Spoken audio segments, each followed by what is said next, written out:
Mes aventures en Corée, présentées par Plaisir Gastronomique.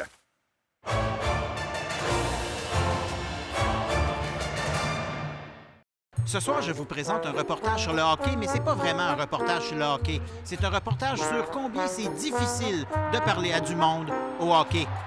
J'ai commencé par demander officiellement une entrevue avec l'excellent Ben Scrivens et le sympathique Maxime Lapierre. Entrevue acceptée et on m'a demandé de me présenter à l'aréna de pratique après l'entraînement. Mais j'avoue que c'est pas évident de se rendre à la Media Entrance. Une fois l'obstacle franchi, on arrive à la pratique et jusqu'à date, tout va bien. Ben est toujours aussi agile qu'à l'habitude. Maxime semble avoir du fun. La pratique se termine à peine et on aperçoit Ben sacrer son camp dans le vestiaire. On ne le reverra plus jamais. On m'assigne alors un petit enclos pour attendre Maxime Lapierre car il nous est interdit avec notre caméra de se tenir avec les journalistes écrits. J'en profite pour parler miraculeusement à Kevin Poulin qui passe. Je m'intéresse à la patinoire de grandeur olympique. Pour un goaler, ça change quoi? Beaucoup les angles, déplacements, surtout 2 contre 1. C'est toujours un petit peu plus... un pouce de plus ou 2, fait que ça prend un petit peu de temps à s'ajuster. Tu te sens-tu plus seul quand tout le monde est l'autre bord de la patinoire? C'est tellement grand. Il y a beaucoup de monde dans les estrades, fait que je suis correct. Kevin s'en va et ça nous a fait manquer Maxime, que personne n'avait prévenu de notre arrivée. Après avoir chigné un peu, on accepte de me mener à l'autre aréna d'à côté sous escorte pour enfin parler à Maxime comme on m'avait promis. On marche, on se trompe de place, on marche, on remarche et on arrive dans ce qu'on appelle la mix zone où on m'assigne un autre petit enclos, toujours sous escorte. Nouvelle directive, j'aurai droit à seulement 3 questions ou 90 secondes. Yeah, just look around 3 questions. OK, 3 questions. Yeah. OK. J'attends, je re-attends et j'attends jusqu'à l'apparition magique du sympathique Maxime. Sur ces glaces-là plus grandes, qui devient moins bon puis qui devient meilleur?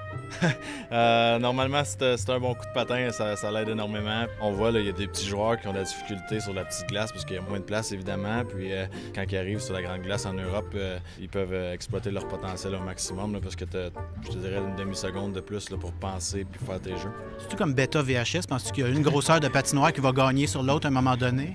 Je pense pas. Je te dirais que ça amène 2 styles de hockey complètement différents. Et après, croyez-le ou non, j'ai voulu parler à du monde dans l'aréna. Ça, c'est compliqué. La directive est simple, interdiction formelle de parler à du vrai monde dans l'aréna pendant les matchs. Si on veut parler à du vrai monde, on doit parlementer avec les responsables de l'aréna pour leur expliquer notre diabolique plan de seulement jaser avec 2-3 sous-longs canadiens. Comme j'ai été convaincant, on nous redonne rendez-vous à la fin de la première période pour nous fournir une accréditation spéciale en remplissant de la paperasse. On nous explique où on n'a pas le droit d'aller et on nous assigne une surveillante qui ne nous quittera pas d'une semelle pendant l'entracte. Just want to say I love your hat. Thank you. Yeah. Thank you. Is it working? What is your prediction for tonight? 4-1. I want to see Korea score a goal. I want to see this place go nuts. So 4-1 Korea? 4-1. No, 4-1 Canada. Canada. Let's not get carried away here, eh? J'adore votre kit. Ah, merci, monsieur! Oh là! Wouh! Un castage en orange? Charmander, des Pokémon! Où t'achètes ça? Je l'ai pas acheté, c'est un cadeau de mon ami. C'est un Sultan Cherry.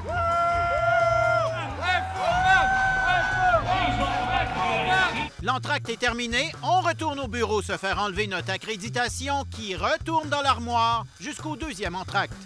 Au 2e entracte, on retourne au bureau recommencer la même maudite affaire. On rouvre l'armoire, on remplit la même maudite paperasse pour parler à d'autres Canadiens, toujours avec une escorte de surveillance à nos trousses.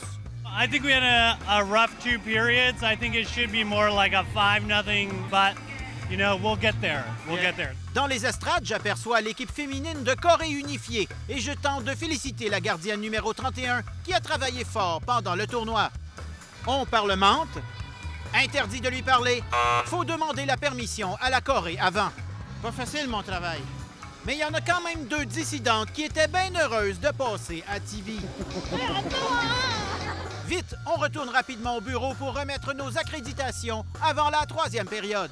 On appelle ça la Maison des Fous. Tout est tellement compliqué ici que j'en suis maintenant rendu à rêver d'aller à une conférence de presse de Gaétan Barrette. Jean-René Dufort, Radio-Canada, Pyeongchang. Mes aventures en Corée vous ont été présentées par Plaisir Gastronomique.